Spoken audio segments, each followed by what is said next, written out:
What's good, everybody? It's your boy, O'Shea Duke Jackson, back at it again with another episode of the Celebrity Junk. A lot of black men are being blamed for Kamala Harris's loss, okay? And while black men did, most of them still voted for her, but there was an upswing depending on where you were in certain states, certain swing states, especially Wisconsin. We saw a lot of brothers come out and do something different. I want to draw your attention to a lot of black women themselves, okay? Now, black women came out to support Kamala Harris in record numbers, but in this case, we're going to see an example of staunch Democrats who dislike Amanda Seales, staunch Democrats who dislike Kamala Harris based on certain logical principles that they have. And the point that I'm trying to make here is these are the issues within Kamala Harris's campaign that she had within her own community that lost her a lot of voting respect with all Democratic minority groups. That's with gays, that's with white women, that's with black men, with some black women. We're going to find out exactly why. Put in clips of Kamala Harris stating things. I don't need politicians to state things. I need politicians to do things. When I met with Kamala Harris after she summoned me, I said to her straight up, you talk out two sides of your neck and we don't know what you're talking about. I wouldn't be surprised if it's Kamala Harris who's trying to shut me the fuck up. Because I told her straight up that I feel like she is disingenuous in her messaging. And she said to me, well, you're being too critical. And I said, I am a voter. I'm supposed to be critical. That's my job.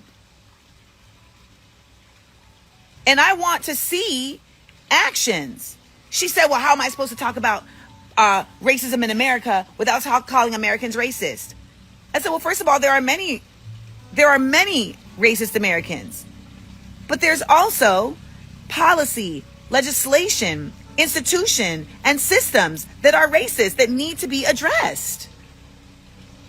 They need to be addressed. And if you're not going to do that in an actualized way and in a loud, bold way, people will never really know where you're coming from. Well, you can't tell me how I feel. So I'm not telling you how you feel. I'm telling you how you sound. I'm telling you how you sound. Okay?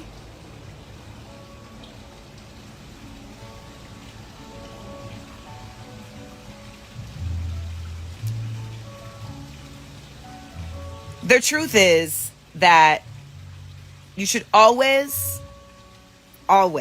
question your source and what are their intentions. And what you all need to know is that I don't need to do any of this. I don't need to talk about any of this. So Amanda Seales says she talked to her, okay? This is important. I talked to Amanda Seales. And when I talked to her, she was saying, you're being too critical. And Amanda Seales, who is a staunch liberal, who is super wokety woke. I mean, Amanda Seales, many people don't like Amanda Seales that's another reason for a video, but Amanda Seales is clearly stating, well, I'm a voter. My job is to be critical, not to just, sit there and let you do whatever you want. It's to be critical of what you're talking about, and you sound like you are fake. Now, again, this isn't only black men who felt like this. And we're going to keep talking about this like the old preachers say. We're going to keep going back to the bush on this. Let's get back to the bush and talk about this from where it stands. Black men were not the only people that felt in this way or in this fashion. It was not just us. Okay? This is Amanda Seales herself. So when she lost, I'm talking about when Kamala Harris lost, what do you hear? Check this out. Can't ignore your base and win an election. It's just what it is. They might, have some tricks up their sleeve and whatever Can't be a black woman running like a white man and win an election. Not for the real ones, at least. Not for the real ones. Not for the ones that actually know what the fuck we're talking about. Yeah, her base, Sticky, her base. Yeah, you can't run and ignore your base. Your base are the people who are not. It wasn't, you can sit here and say, oh, it was Latina women and white women, but what you're ignoring the fact is that there are bunches and bunches and bunches of people who simply did not vote. Yes, and a lot of her bases voted for Trump because she did not give them anything interesting to vote for. Obvious is that there were incredibly large swaths of people that begged to be seen. That begged to be seen. And they were ignored. He's speaking to all of those people. Let me speak to all the people that he's forgetting. Let me make them feel home. Let me make them feel safe. Many of you watching right now, you're going to have to be forced to wake up in these next 4 years and realize that it's not just about. You're going to be forced to realize that the only way that this person and this faction, this fascism, this version of fascism, because it's all fascism, the only way that it gets dealt with is by connecting with people that are not you, that are not like you, with seeing the people that are not like you and making them feel at home. So these are the reasons you're running as a white man, as a black woman, and you're not adhering to your base. What do you expect? And again, we got to talk about this. And we talked about this last night on the live stream. Kamala Harris had $1 billion. It is alleged, and this is for the campaign, Trump didn't have that much money. How do you have $1 billion and you lose every swing state? Kamala Harris also raised $81 million in a single day. Okay? Most of us will never see that in 30 lifetimes. All right? Let's continue with this. You leave the campaign with $20 million in debt. So you're in debt once you leave, after you've lost. Okay? Then you don't really do a good job of winning the base and addressing the issues. This is why Kamala Harris had no issue on Joe Rogan. Kamala Harris didn't want to face the questioning of Dr. Umar Johnson. And this is not what Donald Trump did. He actually did the opposite. He went into very hostile environments and he stood on what he stood on. And so when you look at that, you can be like, well, I really don't like the guy. Some people could say that. I don't really like the guy. But if I had to make a choice and vote in a day of who I think would be a better person running the country, it's Donald Trump. It was a logical decision for many people. And again, when you see all of these people in the comment section of Neighborhood Talk calling Amanda Seales names, they're calling Tasha K names for her positions, you're not dealing with the point that Kamala Harris just failed to talk about the issues that were important when they were addressed to her.